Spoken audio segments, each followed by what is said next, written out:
So next topic, coming to next topic, वो हमारा topic खत्म हो गया। So next topic is nature of Congress dominance, है ना। सो हमारा ये अगला टॉपिक है कि कांग्रेस के प्रतिनिधित्व की क्या प्रकृति थी, नेचर था, नेचर ऑफ कांग्रेस डोमिनेंस।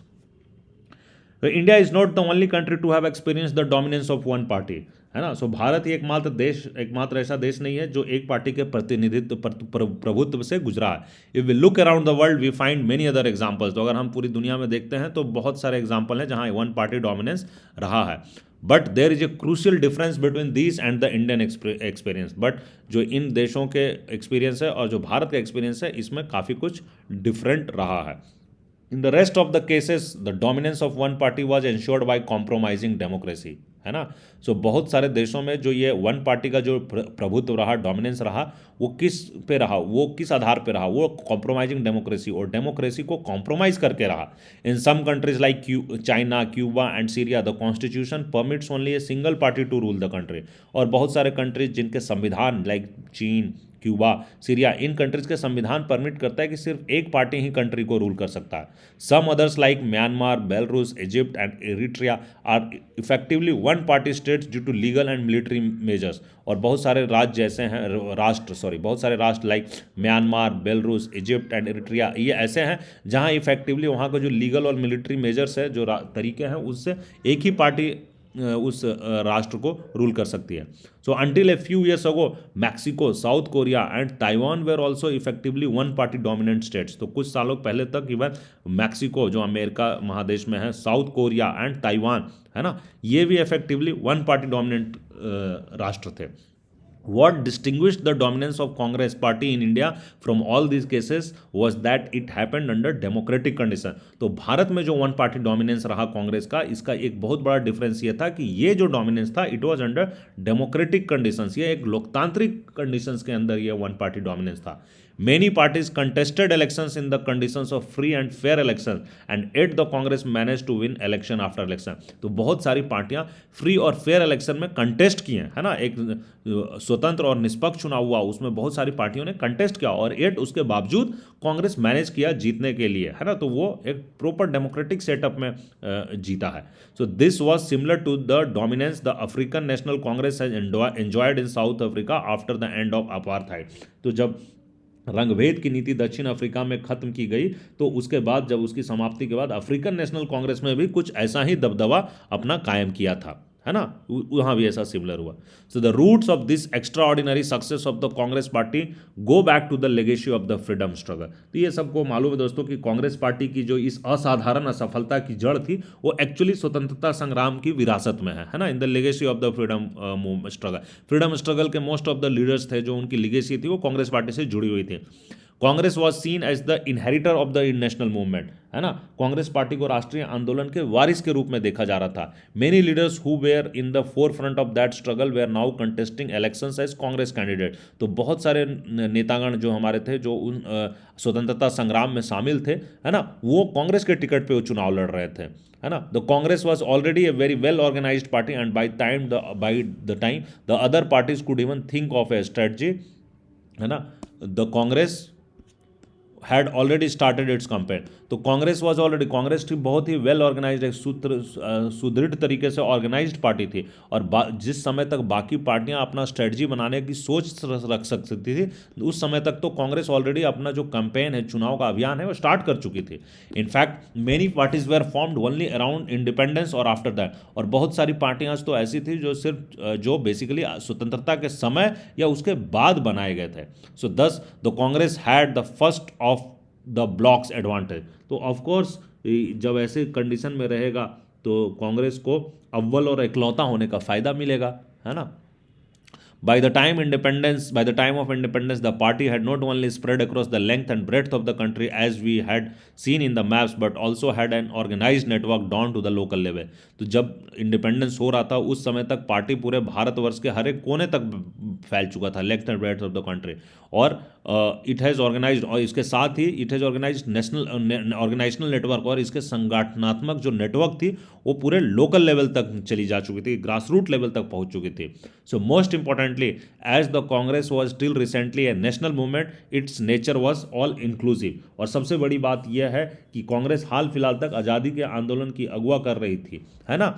तो इसका नेचर था ऑल इंक्लूसिव, वो सबको लेकर चल रही थी. All this factors contributed to the dominance of Congress party, और ये सारी चीज़ें कांग्रेस पार्टी की जो प्रभुत्व है उसको, उसके लिए जिम्मेदार है, बेसिकली कंट्रीब्यूट करती है. Next is Congress as social and ideological coalition, है ना.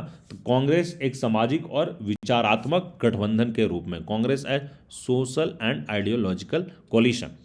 So you have already studied the history of how Congress evolved from its origins in 1885 as a pressure group for the newly educated professional and commercial classes to a mass movement in the 20th century. तो ये सब चीज़ आप अपने इतिहास के history के chapter में पढ़ चुके हैं कि कांग्रेस का जन्म 1885 में हुआ, और उस वक्त यह नव शिक्षित, कामकाजी और व्यापारिक वर्गों का एक हित समूह भर थी, लेकिन 20वीं सदी में इसके जन आंदोलन के रूप में इसने ले लिया. This laid the basis for its eventual transformation into a mass political party and its subsequent domination of the political system. तो इस कारण से क्या हुआ कि इस वजह से कांग्रेस ने एक जनव्यापी राजनीतिक पार्टी का रूप लिया, और राजनीतिक व्यवस्था में इसका दबदबा कायम हो गया. डोमिनेशन ऑफ पॉलिटिकल सिस्टम, है ना. It become mass political party. Thus, the Congress began as a party dominated by English-speaking upper caste, upper middle class and urban elite, है ना. तो हम कह सकते हैं कि जो शुरू में कांग्रेस में आज़ादीदा, अगड़ी जाति, उजले मध्य वर्ग और शहरी अभिजन का बोलबाला था. किसका? English speaking people, of course, है ना. अपर कास्ट लोग, अपर मिडिल क्लास लोग एंड अर्बन एलीट लोग. But with every civil disobedience movement it launched its social base widened. जब भी ये, उसके बाद जब सिविल डिसोबीडियंस मूवमेंट जब भी इन्होंने स्टार्ट किया, है ना, सविनय अवज्ञा आंदोलन जो हम जानते हैं महात्मा गांधी के लीडरशिप में भी हुआ, तो इसके जो सोशल बेस था, जो सामाजिक बेस था, वो काफ़ी फैल गया. It brought together diverse groups. इन्होंने बहुत डाइवर्स ग्रुप, विभिन्न तरीके के डाइवर्स ग्रुप्स को इन्होंने लाया साथ में, whose interest were often contradictory, उनके इंटरेस्ट आपस में कॉन्ट्राडिक्टरी थे, है ना. बट इन परस्पर विरोधी हितों के भी कई समूहों को एक साथ इन्होंने जोड़ लिया. Peasants and industrialists, urban dwellers and villagers, workers and owners, middle, lower and upper classes and castes all found space in Congress, है ना.